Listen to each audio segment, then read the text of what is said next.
गठिया एक ऐसी बीमारी है जो आजकल बहुत सारे लोगों में देखा जाता है। मैं आपसे ये जानना चाहूँगी कि गठिया होने का सबसे पहले तो कारण क्या है और साथ ही इसका उपचार क्या है? देखो, गठिया का मतलब क्या होता है? गांठ के दर्द का, जोड़ के दर्द को गठिया बोलते हैं। हम लोग के शरीर में 3 तरह के जोड़ होते हैं। एक जोड़ जो कि फिक्स होता है, जैसे स्कल बोन का जो जोड़ है वो एकदम सुचरल होता है, फिक्स हो जाता है, जैसे 2 लकड़ी को जोड़ कर दिया गया है। एक दूसरा होता है जो मिड लाइन बोन्स में होता है, जिसमें मूवमेंट बहुत कम होता है। लेकिन तीसरा टाइप का जोड़ है जो हमारे उंगलियों में, हाथ में, रिस्ट में, सब में है, तो वो बहुत ज़्यादा मोबाइल होता है। और इस मोबिलिटी को प्रोड्यूस करने के लिए उसमें एक प्रकार का मोबिल बनता है जिसको हम लोग साइनोवियम बोलते हैं। साइनोवियल फ्लूइड निकलता है उससे, और वो लुब्रिकेंट का काम करता है, जिससे हमारा जोड़ मूव करता है। जैसे गाड़ी में मोबिल डालना पड़ता है इंजन में, ठीक उसी तरह से ही बनता है। नाउ अगर कोई बीमारी हमारे साइनोवियल सिस्टम को, साइनोवियल मेम्ब्रेन के सिस्टम को बर्बाद करता है या खराबी करता है, तो उसे हम गठिया बोलते हैं। तब है कि ये गठिया 3-4 तरह के होते हैं। जैसे मान लो कि टीबी की बीमारी हो गई, तो उस पर्टिकुलर जोड़ को ट्यूबरकुलस आर्थराइटिस बोलते हैं। अगर सपोज करो कि किसी को गाउट हो गया, यूरिक एसिड बढ़ जाने से उसका गांठ में दर्द हो गया, तो गाउटी आर्थराइटिस बोलते हैं।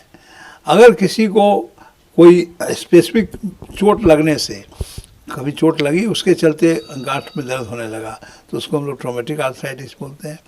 लेकिन एक ग्रुप ऑफ आर्थराइटिस है जिसके बारे में हम लोग नहीं जानते हैं, और वो जनरली महिलाओं में, मर्दों में भी होता है। उसका एक एज है बिटवीन दी 20 से ऊपर, और जो बच्चों में भी होता है, जुवेनाइल भी होता है, लेकिन जनरली ऊपर में होता है। उसका नाम है रोमेटॉइड आर्थराइटिस। तो ये रोमेटॉइड आर्थराइटिस भी फिर जुवेनाइल भी हो सकता है, यंग बच्चों में भी हो सकता है, और एडल्ट्स में भी हो सकता है। इसको हम लोग, इसका कारण नहीं जानते हैं। ये ऑटो इम्यून डिजीज़ है, इसका कारण हम लोग नहीं जानते हैं। और चूँकि कारण हम लोग नहीं जानते हैं, इसलिए हम लोग इसका इलाज भी प्रॉपर्ली नहीं जानते हैं। टीबी वाला आर्थराइटिस है तो उसका हम लोग टीबी का इलाज करते हैं, ठीक हो जाता है। अगर ट्रॉमेटिक है तो हम लोग ज्वाइंट बदल के इलाज करते हैं। अगर गाउट का है तो गाउट का इलाज करते हैं। कारण मालूम है तो इलाज होता है। लेकिन रोमेटॉइड आर्थराइटिस जो बात रहती है, यह बीमारी का हम लोग पास इलाज नहीं है। तब हम लोग क्या करते हैं कि अगर मान लो कि आपको रोकने का अधिकार नहीं है या रोकने का हमें क्षमता नहीं है, तो आपके रास्ता को हम लोग बदल देते हैं। इसीलिए हम लोग इसमें दवाई चलाते हैं, उसका नाम है DMRD, disease modifying anti rheumatic drugs.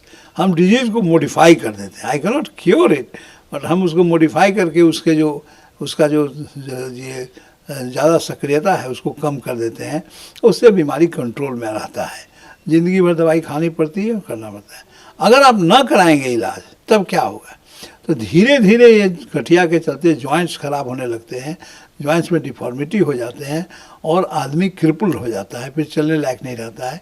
खास करके मेजर जॉइंट्स में, जैसे हिप में, नीज में अगर हो गया तो आप चलने लायक नहीं रहते हैं। हाथ में अगर हो गया, उंगली में हो गया, तो उंगली में डिफॉर्मिटीज हो जाते हैं। ये सारे चीज़ से बचना अगर है तो गठिया का डायग्नोसिस करा करके, ठीक है हम नहीं जानते हैं इसका प्रॉपर ट्रीटमेंट, लेकिन उसको रोकने का इतना हमारे पास दवाइयाँ हैं कि हम लोग इसके विरुलेंस को कम कर सकते हैं, इसको प्रॉपर्ली इलाज कर सकते हैं। इसलिए मैं समझता हूँ कि गठिया के बारे में लोगों को रुझान होना चाहिए कि ये इलाज है इसका, लेकिन इसके लिए समय पर, जैसे डायबिटीज़ है, ब्लड प्रेशर है, ठीक उसी तरह गठिया की भी दवाई काफ़ी दिन खाना पड़ता है। और अगर मैं इसके शुरुआती लक्षण के बारे में बात करूँ तो हर बीमारी का कहीं ना कहीं एक शुरुआती लक्षण होता है। गठिया का शुरुआती लक्षण क्या है? अगर रोमेटॉइड आर्थराइटिस के बारे में मैं बोलूँ तो यही कहूँगा कि कोई भी छोटे छोटे जॉइंट में अगर आपके उंगलियों में एक साथ सभी उंगलियों में दर्द शुरू हो जाए, और सुबह में सो के उठने के बाद खड़ापन रहे, मॉर्निंग स्टिफनेस, और छोटे छोटे जोड़ में अगर मोर देन 6 वीक्स, अगर सभी जोड़ों में, दोनों हाथ के या दोनों पैरों के जोड़ में अगर एक साथ दर्द रहे 6 हफ्ता से ज़्यादा विथ मॉर्निंग स्टिफनेस, तो ये पहला साइन है कि हमें लगता है कि गठिया हो रहा है।